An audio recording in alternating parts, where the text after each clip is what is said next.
Bien, y decimos, es el tema de actualidad tras el triunfo de Donald Trump en la presidencia de Estados Unidos, que bueno, fue sorpresa para muchos, me incluyo. Yo creo que nunca lo tomé en serio, lo veía como un personaje demasiado folclórico para ser verdad. Sin lugar a dudas, bueno, la vida nunca deja de sorprendernos. Es una realidad. Donald Trump será el próximo 20 de enero presidente de Estados Unidos. ¿Y qué sucede con México? Y para esto hemos invitado al profesor Roberto Valero, quien es asesor financiero. ¿Cómo está, profesor? Muy bien, Maribel, y con mucho gusto aquí contigo nuevamente. También sorprendido. Pues sí, fíjate que sí, de hecho fue generalizado este asunto, ¿verdad? Inclusive hasta para los encuestadores fue sorpresivo porque estaba adelante Se cayeron las la candidata encuestas. Clinton. Siempre iba Hillary a la cabeza y bueno, todos con esa confianza y sin embargo sucedió otra cosa completamente diferente.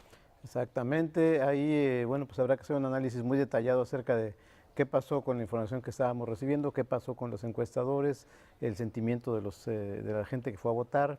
En fin, hay muchas variables que todavía hay que analizar para saber conocer este resultado, ¿verdad? Está muy interesante conocer los resultados porque decíamos, bueno, fueron cambios, fueron situaciones inesperadas. Los medios de comunicación de manera general estaban en contra de Donald Trump y sin embargo la gente salió a votar por él.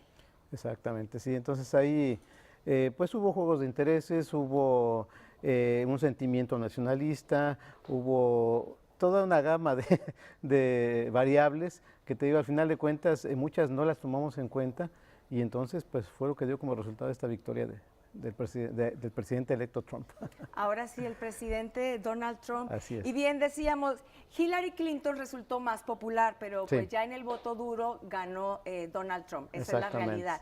Bien, y algo también que es de señalarse, el sentimiento que hay también de que ganó el racismo, la xenofobia, los sentimientos en contra, y mucha gente lo señala directamente en contra de los mexicanos que viven en Estados Unidos. Todos esos sentimientos como que tuvieron que ver y afloraron el día de las votaciones. Sí. Lo que sucede es que estamos viendo en Estados Unidos reflejado que está dándose a nivel mundial. Si hemos seguido la información con detenimiento, hemos visto que las grandes migraciones se han estado dando hacia los países desarrollados. Europa tiene un gran flujo migratorio ahorita de africanos.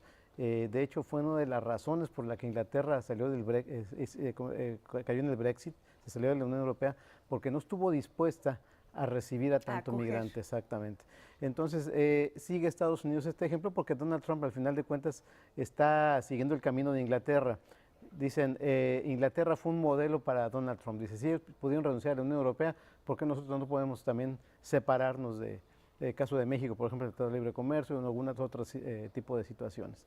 Y en caso de que sí se cumpla esto de deportar a todas las personas que están de manera indocumentada en Estados Unidos, se habla de 11 millones de inmigrantes indocumentados en Estados Unidos, de los cuales la mayoría o más de la mayoría son mexicanos. ¿Qué implicaría para México eso? Bueno, lo que pasa es que nos hemos enfocado nada más en esa variable de la migración, pero no hemos visto las estadísticas o no se han citado las estadísticas de migración y de deportación. En el último dato del INEGI, el del censo de 2015, en el intercenso, nos mostró el INEGI que la tasa de crecimiento demográfico de México ha caído notablemente y eso se ha reflejado también en una menor expulsión de personas. Por otra parte, tenemos al Centro Pew Hispanic de Estados Unidos, que coincide con datos que nos da el Instituto Nacional de Migración, donde vemos que cada vez son menos los mexicanos que son detenidos ilegalmente en Estados Unidos. Por agregado, Maribel, un dato muy interesante, te digo porque han lucrado mucho con este dato. En 1995 Estados Unidos deportaba por Baja California cerca de 600,000 personas, en 1995. Este año son 55,000, es decir, muchísimo menos personas. ¿Qué pasa? Bueno, el país dentro de todo lo que ha estado enfrentando económicamente ya puede estar dando más condiciones de vida a los mexicanos y hay menos migración, además de hay otras variables que están jugando aquí. El 2008 dejó Estados Unidos muy dañado y dejó de ser un atractivo para los migrantes. Y además las medidas que toman ellos para frenar la migración hacia Estados Unidos desincentivó también que salieran muchos mexicanos hacia, y no solamente mexicanos, sino también de otras partes de América Central. ¿verdad? Entonces, ese cuadro lo tienen que considerar los norteamericanos porque ellos están en un proceso de envejecimiento poblacional acelerado. Van a ocupar mano de obra joven que llegue a cubrir los puestos del aparato productivo que van a ir quedando poco a poco sin quien los pueda manejar, ¿verdad? Hasta ahorita, la migración mexicana, la migración centroamericana se ve encargado de cubrir estas posiciones.